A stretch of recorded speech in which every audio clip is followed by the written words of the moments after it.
Hi, everybody. Hopefully, you can hear me. Notice anything different? Yeah, I finally moved, which explains my long absence from YouTube.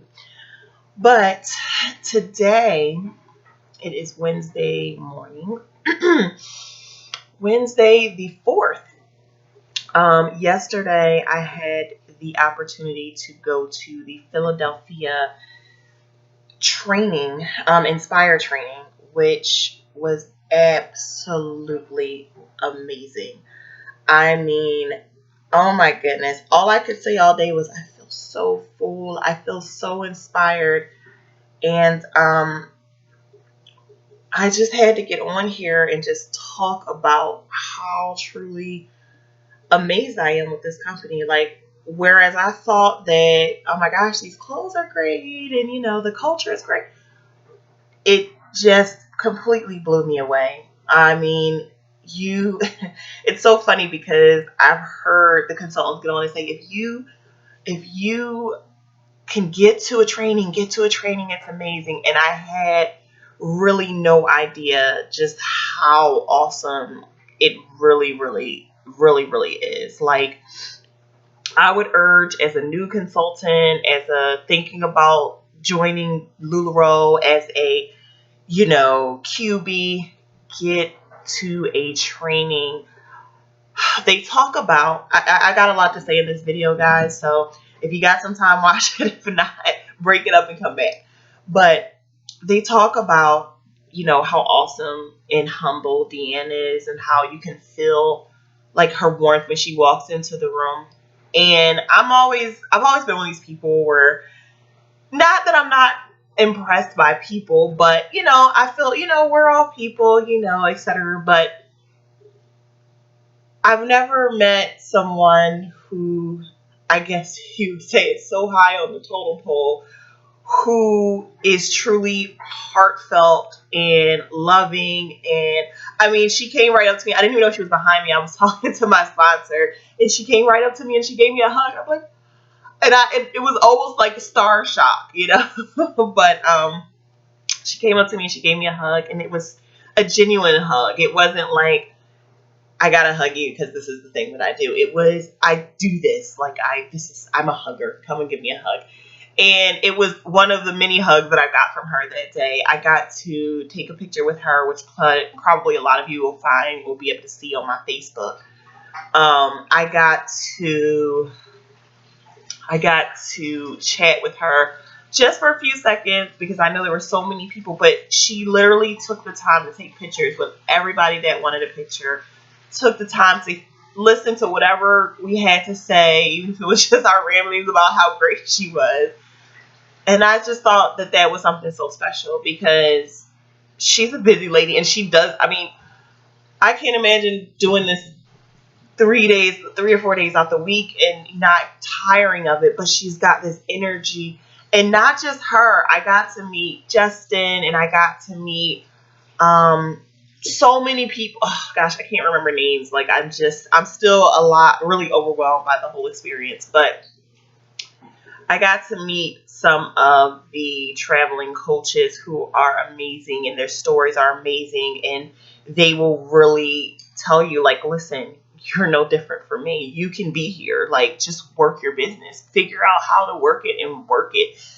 They taught me so much about not just business, though, everyday life, how you have to assume innocence. And this struck home with me because this is kind of something I've always done. And people never really understood, like, why do you always give people the benefit of the doubt? And it's because you really do attract the type of energy that you put out there.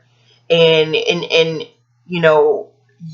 whatever you sow into this world, you certainly are going to reap it. So if you are a negative Nancy and you're like, oh, I can't do this, oh, things are hard, yada, yada, yada, it's not going to work out. But if you figure out, like, I was listening to one of the trainers or one of the mentors or one of the coaches talk, and she was saying how she ended up with like 1,000 leggings, and she ended up with 1,000 solid leggings on her doorstep. and she figured out how to sell them. Like, she got creative, and that's what great salespeople do. You figure out how to solve problems. You don't become the problem solver, which I found out, which I have a big problem of. I want to make things all better, but you figure out how to coach. Okay, it's bad. What are we going to do next? Not, okay, I'll do it. Let's fix it. Let's make it right. And that set home for me because I know I am a fixer. Like, let's make everything, even at work. I'm like, people have a problem, call Adriana. She'll fix it. And I'm going to fix it. And a part of me prided myself on that a little bit. But the problem is it wears you down. And the people who you're fixing things for, they can't figure it out on their own if they always have you there. You become a crutch to them, basically. And then you get tired out because when you're having an off day, as you will, because, if you're a woman, you're going to have an off day. Then you go out of character and people are confused. But if you're a coach, you show them this is how we do this. And then when they come back to you, you say, no, remember, this is how you do this. So then they can move on and do it themselves. So that was just one of the many, many, many great things they taught us yesterday. Again, I can't emphasize enough, get to one of these trainings. Now, for some people, I told a good amount of you, and this is for those people who know me, I told a good amount of you that I was joining this company. Some people I did not tell because, I kind of knew how they felt about it. So I was like, I'm just going to wait. But I'm about 2 weeks out now. Oh, I'm going to do this a lot during the video, guys, because when I think of things, I got to say it before I forget. They are now onboarding 200 consultants a day. Oh, so super exciting because I'm like, they just did the update, the Q update, and I am 2,300, maybe something around there. And that was just today. So they're doing 200 a day. I'm thinking my call is coming mid-May, like I had called for, if not before. So I'm going to be ready because I saw somebody who was like 400 and something and they got onboarded. So I'm keeping my phone handy because you got to imagine there's going to be some people who aren't going to answer their phones, some people who aren't going to be ready, some people who, I don't know, have a change of heart. So, plus they've been doing these, 22 people were picked yesterday to onboard. I wasn't one of them, but I was so happy for them because I felt their excitement. I was there waiting. I told some people on Facebook, I was like, guys, cross your fingers, do your rain dances, whatever you got to do. But, let's pray. I'm going to get onboarded. But you know what? It's okay because I'm pretty sure a lot of them are more ready than I am. If I told you the list of stuff I still have to do, guys. But it's because I've been moving. You see this craziness? And I haven't even set up anything. So anyway, to this week, I am ordering pretty much everything that I need to order to get to launch because I've been kind of putting it off because I've been getting this house stuff together. Which is amazing. Love my new house, guys. It's amazing. Different from leaving a 1-bedroom apartment to buying a 3-bedroom house with a fully finished basement and a garage. Now I have all these parts to this house. I don't even know what to do. Like, I still stay in one room because I'm so used to the small knit space. But it's great. I feel so blessed right now, and I feel like Lularoe has come into my life at the perfect time. You cannot understand this culture unless you really go to one of these trainings. Like, if you think you're in love with it now, you go and you see these people, and they have so much energy. When they came to Philly, it was like 11 o'clock at night. And they're like, hey guys, come party with us. We're in Chestnut Hill, which honestly, Chestnut Hill is literally a good 10 minutes from me, but I was in the bed. It was 11:30 and we had to be at train at like 9 and we had to get up and get there probably close to 8 so that we could get up somewhere to park. So they're fun. They enjoy life. And those are the kind of people you want to be around. People who enjoy life. Coffee, because it's like 8 o'clock in the morning and I got to go to work soon. But you want to be around those people that enjoy life. one of the things that I promised myself is that I was going to enjoy life more. A little bit more about myself. I told you guys this was going to be long. Yesterday, let's start from there. Yesterday, we dug into our whys a lot.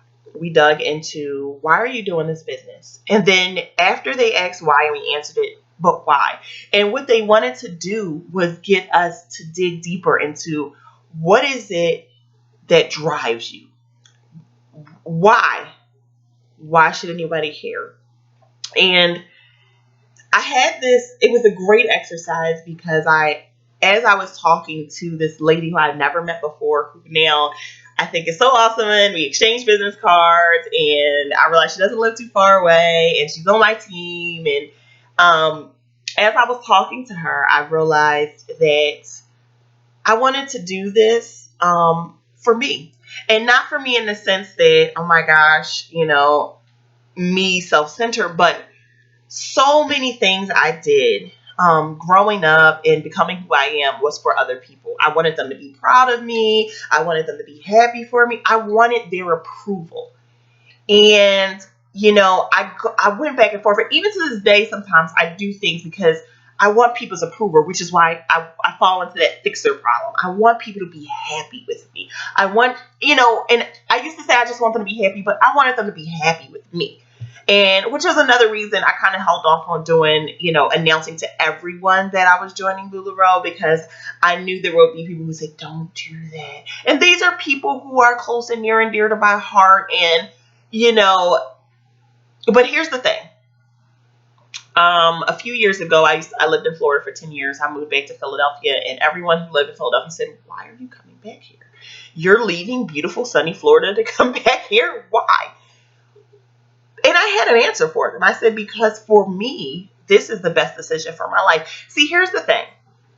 People are not gonna always get why you need to do things, because their life is totally different from your life. And it's not a bad thing. They're just not going to get it, because you're living two different lives. So they can give you advice, and be grateful that they're looking out for you. That's all it is. They're looking out for you. They want to make sure that you can do the best. You should be happy. Like, there's somebody who cares, who's going to tell you, honestly, I don't think this is a good idea.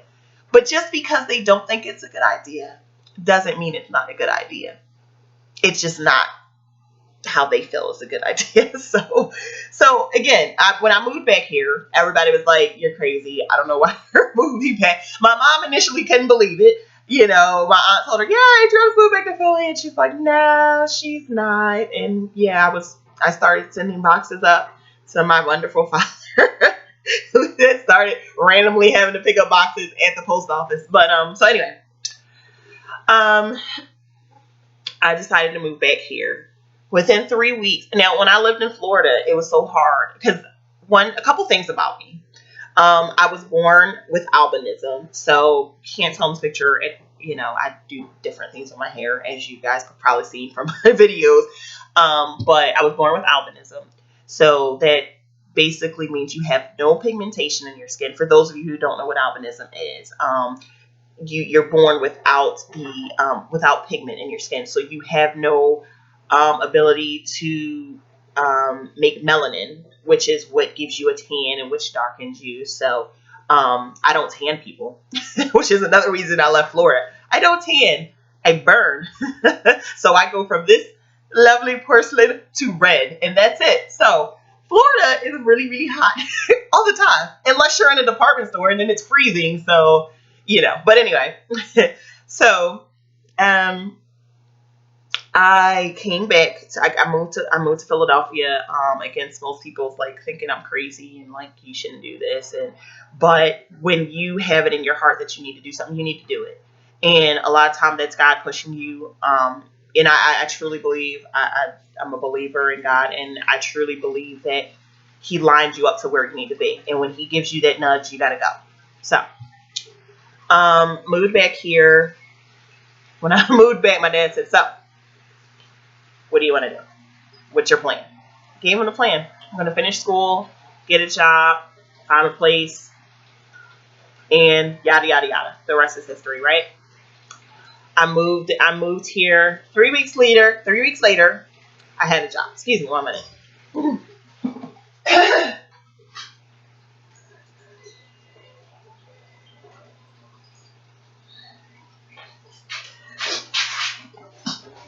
Sorry. Okay. Jeez. Okay. 3 weeks later, I had a job. And I was thrilled. Like, who moves somewhere 3 weeks later? It wasn't a fabulous, super great job. I was working in real estate, which is interesting because I had never worked in real estate before. But I was just doing clerical work, answering the phone, mostly sending out letters, stamping envelopes. Not rocket science, people. But it was a job.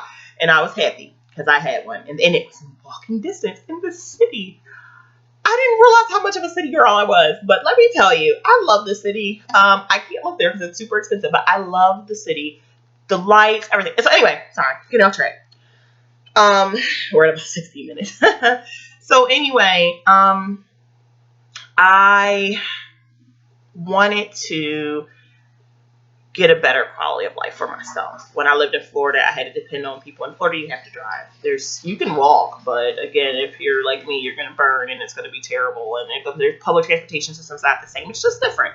Just not bad. Great for some people, not for me. So, moved here, was able to do a lot on my own, was able to get to work by myself, go visit friends by myself. And so I finally began to feel like a real adult. You don't understand. And this is what I mean by people sometimes don't get your journey.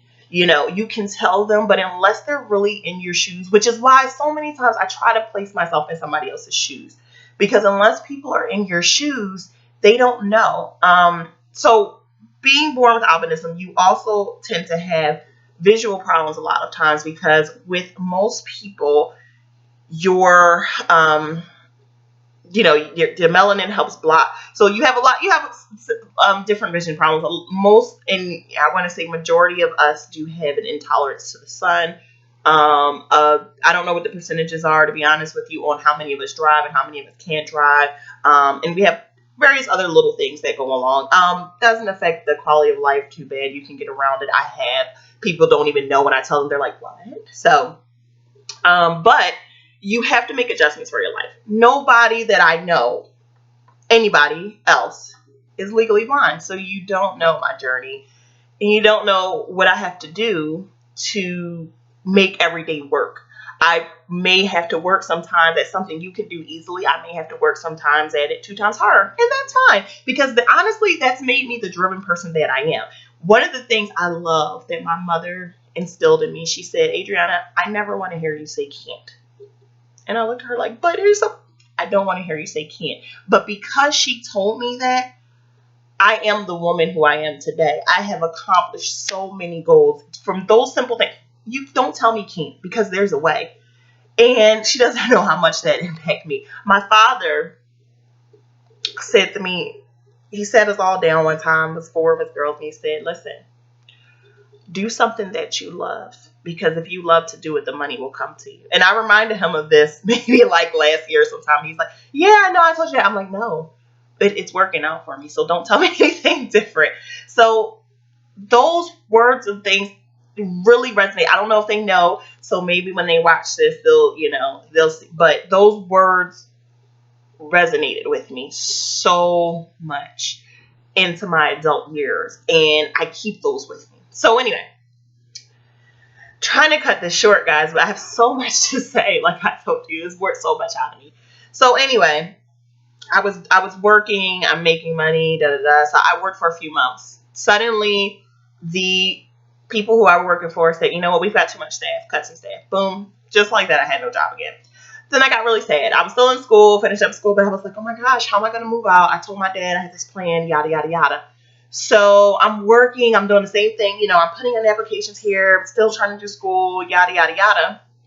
And I get a call one day from my grandmother. My support system is great, guys. My family is amazing. All of my family is amazing. Everyone in my family. But anyway, so I get a call from my grandmother. She's like, hey, you want a job? So anyway, fast forward because this could get really long. I start working in this real estate company and I meet amazing people. Amazing people. Like, they're great. I love my job. I sit And I get to talk to people and I answer the phone. And then my boss comes to me one day and he's like, hey, would you like, you want to get your license? Because I'll pay for your classes. Well, then, yeah. So I go take the classes, take my test, get my license, and now I'm selling real estate. And all of this happened, guys, literally in like a short manner of time. So now I'm working in the office, I'm doing real estate, and things are great. At this time, I was single, so I had all the time in the world. I'm going, things are great. I'm traveling. I took my first cruise that year without anyone, with my friends, and life was just good. Fast forward 3 years. My responsibilities at work changed, which was fine. I love a new challenge. But I didn't realize that I love a new challenge, but I didn't realize that I didn't love the work anymore. I love the real estate aspect. That's something that will never leave me. I love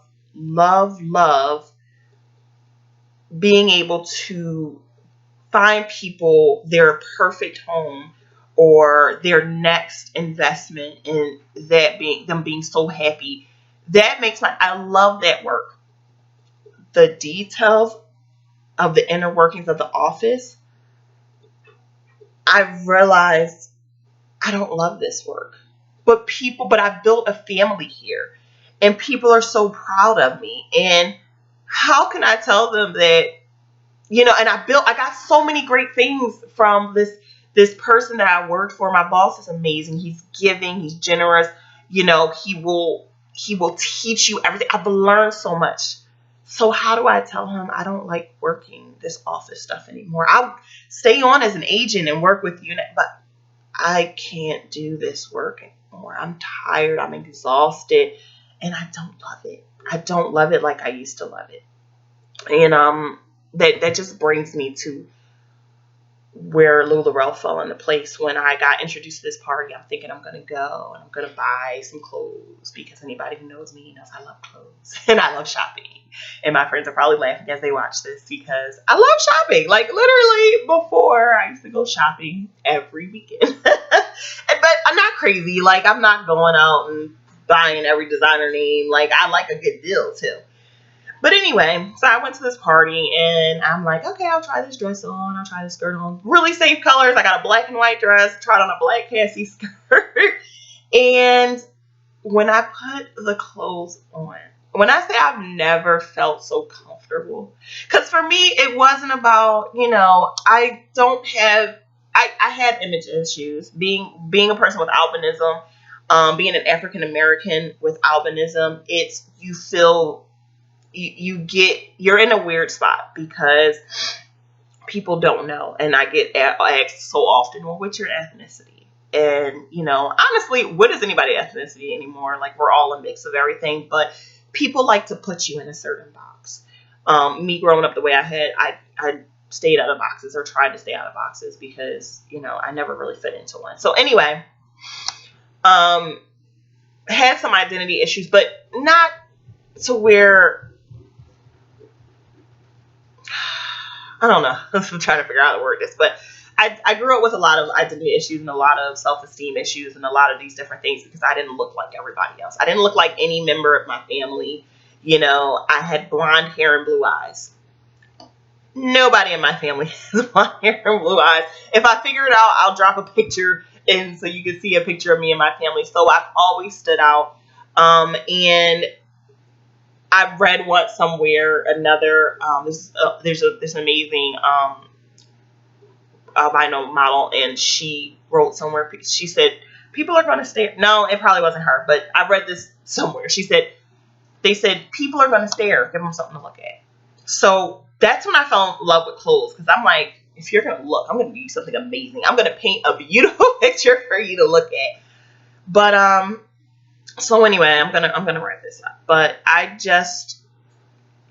was so comfortable in these clothes, and anybody knows me, like, I am the bargain hunter. Okay, like, I go into any store and I go to the clearance rack first, and then when I can't find anything that I like there, then I spread out. Like, that's my philosophy. But when I put this dress on and I put this skirt on, it was like, I'm gonna buy it because it's too comfortable. I'm gonna buy it. I'm whatever. And I bought it, and I didn't have buyer's remorse, and I went back and I bought a pair of leggings and I bought an Irma, and right now I have I don't know how many leggings. I have 3 Julias. I have 2 Nicoles. I have 4 Irmas. Just bought a Madison, a Monroe. I have a Sarah cardigan that I was about to message the girl and say, I can't buy it anymore, but I'm going to buy it. Because you know what? It's just money.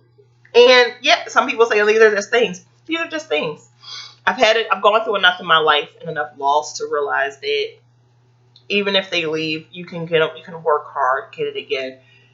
Watching Deanne yesterday made me realize she's just like everyone. She talked about her struggles and everything she went through and where she is now. And it helped me realize struggle is just a part of life. I could lose everything today and start over and get it back again. But it's all about your persistence and how you want to persevere. So anyway, I know I went on to like 20 different topics, but to wrap this up, this company is truly, truly amazing. I do want to build a team. Like, I've always been that person. Like, yeah, I can, and it's not because I'm bossy or I'm this or I'm that, but I love to see people achieving great things. And I'm set to achieve great things. Let me tell you something. When that box hits those first boxes hit my door, you guys are going to see me. I got to figure out how to Periscope and do Facebook Live, but you guys are going to get sick of seeing me because I'm going to be on there every day like, okay, guys, who's ready for dresses? Who's ready for that? But I'm so excited to start this journey. And I'm so thankful to my sponsor for having the courage to do it. It takes courage. It takes courage to do something like this because everybody doesn't understand it, and they won't. Which is funny though, because real estate people don't understand it's still direct sales. A lot of you probably don't realize that, but we don't get paid. When I go full-time agent, I won't get paid till I make a sale. Same concept, people. Same concept. So anyway, you can probably hear my washing machine in the background. I'm trying to multitask here. So anyway, just wanted to hop on and talk about that amazing experience. Like I said, if you are thinking about joining this business and you have a tour coming up near you, or if you want me to check and see if there's a tour coming or a training, an Inspire tour coming up near you, message me. You can find me on Facebook, or you can find me at Lularoeadrianamorris@gmail.com. Message me. I'll get you there. You're looking for a sponsor. I'm just joining. But I'm looking to build an awesome team. From seeing these amazing ladies and seeing just the joy they brought into my life, I want to bring so many people into this as I can because it is a sisterhood. I've never seen so many women gather. 1,300 people were there yesterday, guys. 1,300 women. They didn't even have us on schedule. They said, is anyone in Philadelphia? Are you kidding? We're all here. 1,300 people. We rocked it out. We had fun. There was never seen so many women complimenting each other, happy to see each other, supporting each other. We did a rock, paper, scissors. My upline won. Free ticket to convention. We were there cheering her on. But that's what it's about. You get happy to see someone else succeed.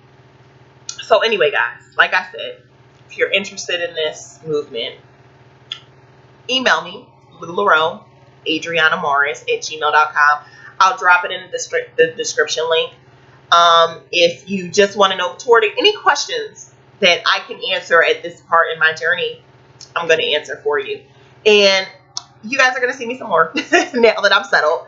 I've committed my time to help myself get set up. I've committed some time to doing these videos, and I just kind of want to get to know you all and share my journey with you, because one of the biggest things that helped me decide was watching these YouTube videos and watching people be as real as they could be and being honest about what this business is. They told me, even Deanne said, you're going to have some hard days. It's not all like, yay, you're going to get this box, you're going to sell everything and everything's going to be great. You tell yourself that, but you're going to have some hard days. And in those hard days, you're going to need that why. And so I thought it was important for me to come on here, because each time I talk to you guys, my why does get a little bit deeper. And I'm sure as my journey goes on, my why will get even more deeper. But I'm just so excited that I'm moving forward, and I'm so excited. I'm so happy. So I'm going to end this now, but thank you guys for watching. Those of you that took the time to watch this, thank you for watching. Looking forward to this journey. Looking forward to keeping you guys updated. I'm going to update you guys on numbers. Remember, I told you I want to cruise qualify. Hold me accountable. I'm going to do it though. So thank you so much, guys, for watching this today. Getting to know me a little bit more. And I will talk to you guys soon. Bye-bye.